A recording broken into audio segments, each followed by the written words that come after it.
Coucou aux admirateurs et aux admiratrices. 5e vidéo de Pierre Monet, plutôt la 4e parce que la première je ne compte pas, c'est la présentation.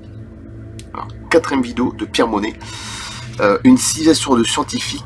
Vous savez, l'ancienne vidéo d'avant c'était Sixtra, hein, la planète Sixtra, S-I-L-X-T-R-A. Et je vous parlais de la civilisation de scientifiques, hein, de ce qu'il a vu, tout ça, c'est énorme. Pierre Monet et les visiteurs de Vega, hein. Rencontre avec des humains d'outre-espace, de Elisabeth Canini. Alors, une civilisation de scientifiques. Au dire de Pierre Monet, ces visiteurs de Sixtra étaient des humains biologiquement et morphologiquement assez identiques aux terriens, mais de plus haute stature. Il évoquera souvent leur beauté et l'incroyable douceur qu'ils émanent d'eux. Leur beauté, hein, c'est bon. Pour dire qu'ils sont tous moches, non, on a des très très beaux. Voilà. De même que les rapports chaleureux qu'ils ont entretenus avec eux. Il précisa que d'autres stellaires contactent les terriens, mais que ceux-là n'ont ni leur apparence ni leur mœurs. D'ailleurs, leurs agissements sont totalement opposés à ceux des êtres qu'il a rencontrés. Bien qu'il n'ait pas donné des précisions à leur sujet, l'on peut supposer qu'ils évoquaient alors les gris. On sait ce que c'est les gris, hein. Ils enlèvent des humains, des femmes, des enfants. Bon, c'est quand même assez horrible et atroce, hein, pour certaines personnes. Alors, il dira encore ces visiteurs qui sont télépathes, par télépathie, et qu'ils auraient naturellement développé de grandes capacités psychiques, qu'ils mettraient essentiellement au service de leurs travaux. Car leur civilisation est avant tout scientifique. En usant d'un procédé naturel et régénération cellulaire, ils seraient également parvenus à allonger notablement la durée de leur vie physique, qui serait de 2800 ans. Imagine que nous, sur Terre, c'est maximum 100, 110 ans, exception 120, c'est plus rare. Entre 90, les femmes, ça vit plus longtemps. Bon, après, moi, je suis une pauvre, donc, mais ça va rien dire, hein. Enfin, je bois, occasionnellement, quand c'est des fêtes, c'est rare. Mais bon. Là, 2800 ans, faites la comparaison. Grâce à ce processus de régénération des cellules, ce n'est en fait qu'à partir de 2400 ans d'âge que le vieillissement commencerait à se manifester. Ils ne connaîtraient plus la maladie, pas plus que les tares héréditaires ou les malformations congénitales, hein, comme nous, hein, ça forcément. Ces stellaires consacreraient donc leur vie à la recherche scientifique fondée sur l'utilisation rationnelle et sans pollution des éléments de la nature.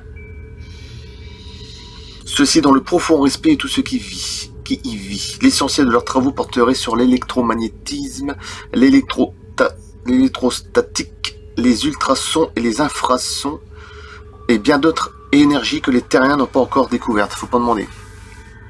Donc je pense aux grosses pierres de Baalbek, là, des trucs immenses, là, qui font 1000 tonnes, 1200 tonnes, moi je pense que c'était fait par l'ultrason.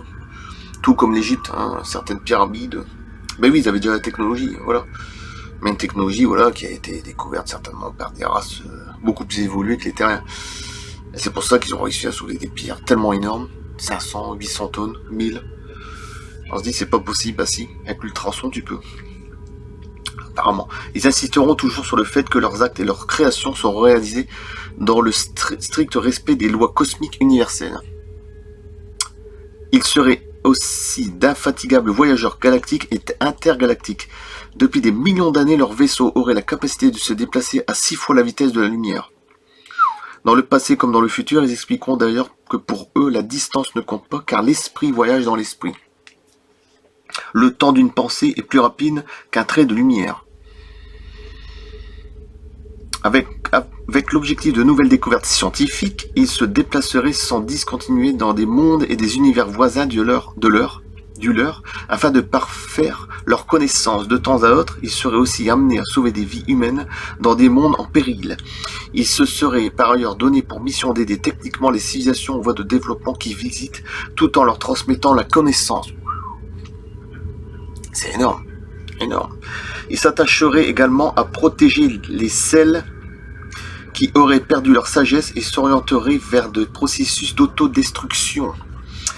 Pierre Monet apprendra que dans les nombreux systèmes stellaires qu'il aurait visités, existeraient des civilisations de toutes sortes, avec des niveaux d'évolution différents, c'est ce que je disais une fois.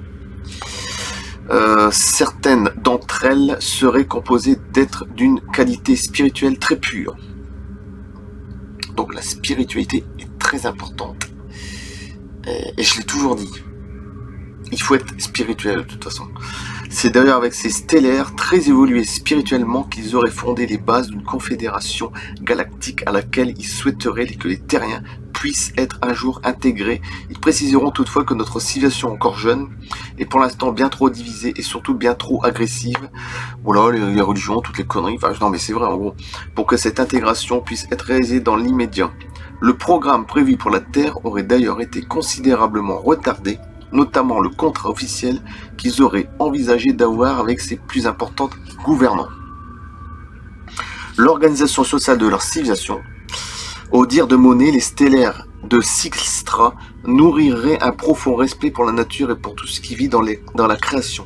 Ils organiseraient d'ailleurs des fêtes pour célébrer les saisons, l'amour et la vie. Ah bah nous on est vachement en retard quand même, je trouve. Sur leur planète, la notion d'argent serait totalement absente. Bah oui, je suis pas étonné. Seul l'amour et les valeurs humaines au service de la société seraient reconnus. L'amour gouvernerait d'ailleurs leur vie en tout. Pacifistes, ils ne connaîtraient pas la guerre et vivraient heureux et en paix. Leur société ne ferait pas de politique et n'existerait donc ni de parti, ni de syndicat, pas plus que des religions organisées ou de la pratique de rites. C'est pas champion ça ? Et croiraient en une énergie suprême, c'est ce que j'ai toujours pensé, hein. Ces êtres-là, ils ont pas, voilà, politique, religion, ce que tu veux, ils en ont pas. Pas de guerre, ça n'existe pas, de toute façon. Voilà. Ils croient en une énergie suprême, pure et intelligente qui organiserait toute la vie dans sa création. Toutefois, cette énergie créatrice dont ils diront ressentir en permanence les vibrations bénéfiques ne porterait aucun nom. Ils donneront un jour à Monet cette précision que tout a été créé par le grand constructeur auquel il est sacrilège de donner un nom et une forme matérielle. Pour eux, tous les éléments de la création seraient le produit de l'amour et par conséquent il est fondamental que tous les êtres créés vivent en harmonie. Hélas, ce ne serait pas toujours le cas dans les nombreux mondes qu'ils visitent. Ils se désoleraient d'ailleurs grandement de la propension des terriens à détruire cette harmonie par manque d'amour. Ils diront que du fait de leur acte inconsidéré, ils en goûtent maintenant les fruits amers. Voilà, ce qui est pas étonnant. Et je m'arrête là. Après, il y a encore belle lurette à livre. Bon, je vais lire ça, puis j'arrête. Je crois que ce sera pas mal. Comment perçoivent-ils les terriens ? Pour les stellaires de Sixtra, notre civilisation qu'ils considèrent comme sous-développée, aurait été à l'origine importée sur la Terre. Les terriens auraient 15 000 ans de retard. C'est ce que je dis, quand des fois il y a des secousses volantes qui ont 10 000 ans, 15 000 ans, 20 000 ans d'avance. On est en plein dedans. Même beaucoup, beaucoup plus de retard, 15 000 ans de retard. Hein. Nous, les terriens, on aurait un retard de 15 000 ans sur eux d'un point de vue intellectuel, technologique et spirituel. Parmi les civilisations de notre secteur galactique, la civilisation terrienne serait particulièrement à la traîne. Catastrophée par un autre retard, ils souhaiteraient donc nous offrir les moyens d'accéder à notre évolution d'un point de vue mental et technologique, ce avant que se produise dans 5000 ans. Une catastrophe naturelle, 5000 ans, d'ici là. Une catastrophe naturelle ultime qui devrait mettre fin à toute vie sur notre planète. Donc, je pense au réchauffement, tout ça. Donc, si dans 5000 ans, bon bref, enfin tous les trucs un peu, je peux pas dire quoi parce que BIDON, hein, on a compris. Une catastrophe naturelle ultime qui devrait mettre fin à toute vie sur notre planète, sur votre planète, notre planète. Ce serait donc avec une certaine impatience qu'ils attendent que nous soyons suffisamment évolués pour rejoindre enfin le grand rassemblement interstellaire de la pensée qui se prépare au niveau de notre galaxie. Je trouve que c'était vraiment...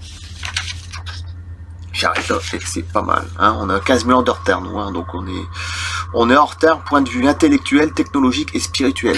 Voilà, comme ça tout est dit, et c'est ce que je pense depuis belle lurette. Voilà. Voilà. Rencontre avec des humains d'outre-espace. Et c'était très intéressant. Pierre Monet. Et je coupe là. Une civilisation de scientifiques, hein, les habitants de Sixtra, enfin les extraterrestres de Sixtra,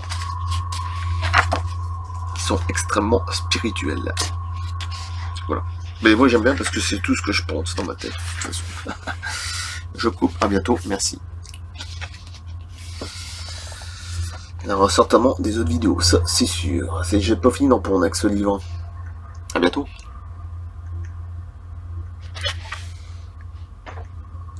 Merci à vous.